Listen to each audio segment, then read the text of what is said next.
You're watching Money Moves here on VSiN, the Sports Betting Network.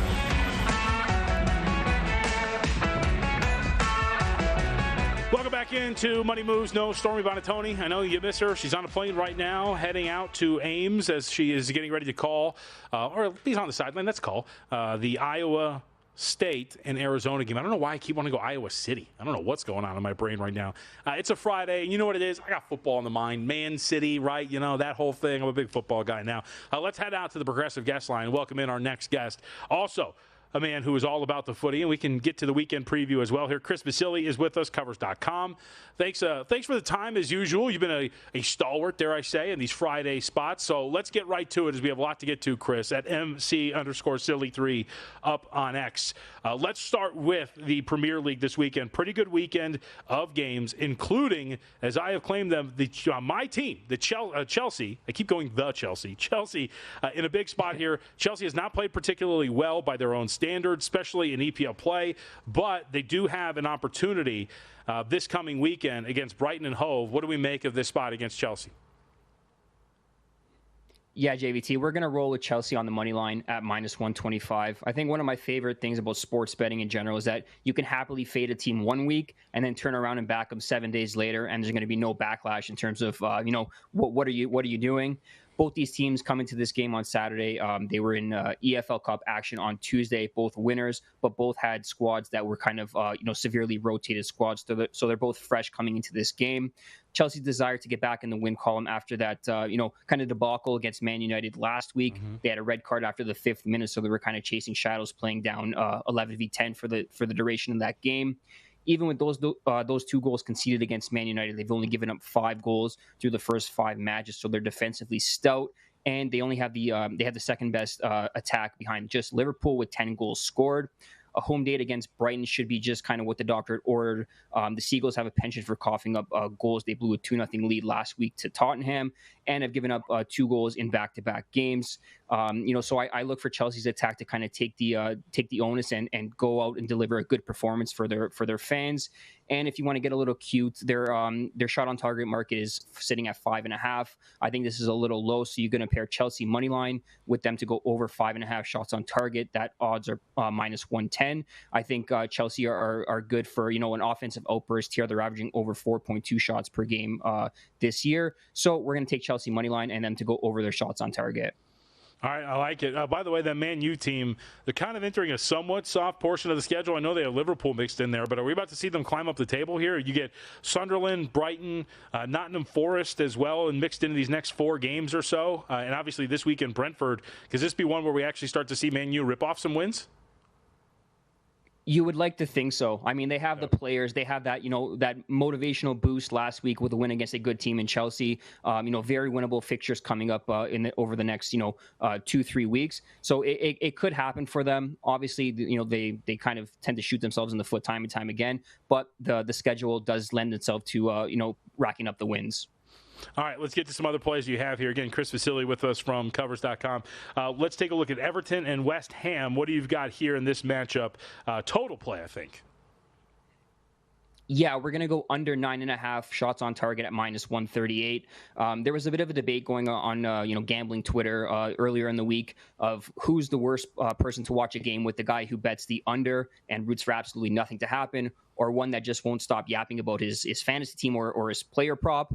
I'm going to be the annoying guy that takes the under and roots for goal kicks and throw-ins. At 9.5 shots on target, I just don't see kind of where they pulled this number from. This Everton team we spoke about in length last week, they're set up to defend. David Moyes has them structured in a way that, they like to soak up the pressure. They try to counterattack, but their offense just doesn't have that, added oomph that can go out and, score a bunch of goals. West Ham coming to this game, they're probably one of the worst teams in the Premier League, bar none. Graham Potter's, kind of coaching on borrowed time. They've conceded 13 goals, scored just 5. But their games are not. But while their games are higher scoring, they don't tend to lend themselves to games that have plenty of shots on target. 5 of the last 6 games between these two teams have stayed under with very limited chances. I tend to reserve the 9.5 shots on target market for kind of the big 6 teams. These are not those, so we're going to root for nothing but goal kicks and throw-ins here. We're going under 9.5 shots on target. All right, we interrupt this coverage really quickly to announce a little bit of breaking news coming down just a couple of minutes ago. Chiefs have taken Xavier Worthy off the injury report, so big deal there for that matchup against the Baltimore Ravens. We'll have more on that coming up in a little bit, but if you're seeing the market flash or something, Xavier Worthy, good to go. All right, Chris, I like this because I am trying to expand, watching a little bit more soccer, checking out all the different leagues. We had La Liga play during the week, and we do have a big one coming up against some recognizable clubs. Atlético Madrid versus Real Madrid. What do we have in the Madrid Derby? Yes, JVT. One of the biggest derbies you got going on in world football here. Before I get into the play, I do like the over 8.5 shots on target at -120. But we're going to kind of focus on a little bit of a juicier price here. 9 of the last 10 meetings between these two teams in all competitions have ended in a draw in regulation time. The draw right now is sitting at +260 if that interests you. Or 4 of the last 5 games have stayed under the total of 2.5. But both teams have scored in all 5 of those games. So if we do the math, you're looking at a 1-1 draw that's hit in 4 of the last 5 games. That final score prediction is +600. That's definitely worth a sprinkle if you think kind of the trends are going to kind of come to fruition there. But as for the over 8.5 shots on target, both these teams played midweek, and they saw exactly 5 goals scored in each of the games, over 10 shots on target in both games as well. This is not your Atlético Madrid team of the past. They kind of, they're not built to sit back and defend and try to win 1-0 games anymore. They do have attacking pieces in place and have a little bit more freedom to venture forward and create some chances. They're going to be playing at home in this one. The onus is going to fall on them to kind of dictate the pace against, their bigger brother, if you will, against Real Madrid, which will play right into Real Madrid's hands as they have a lightning quick counterattack, but have the talent and the veteran presence needed to kind of slow the pace down, and dictate the play from time to time.